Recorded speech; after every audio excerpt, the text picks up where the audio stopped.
21 gün. Ondan sonra yine. Evet hocam. Onun için abi Hacettepe'ye gitseniz daha iyi olur. Hacettepe değil mi? Hocam orada tanıdığınız... Evet.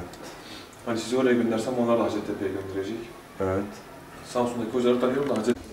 Normalde çiğnemeyi ağzını açamıyorsun değil mi? Açıyorum, çok değil. Çok değil. Kemik devamlılığı bozulmuş. Yani ona bir şey yapılması gerekiyor. Rekonstrüksiyon plağı diyoruz. Başka bir yerden kemik alıp o şekilde ağzını açıp kapatmayı sağlayabilir. Bir bacaktan alabilirsiniz. Aynen, bacaktan alabilir. Yani burada bunu yapmamız mümkün değil. Hemen bunu bir diş hekimliği fakültesi hastaneyle beraber o şekilde yapılabilir. Bunu işte Adana'da falan yapabilirler, Ankara'da, İstanbul'da, o tür yerlerde. Hacettepe'de değil mi? Hacettepe'de yapmalı.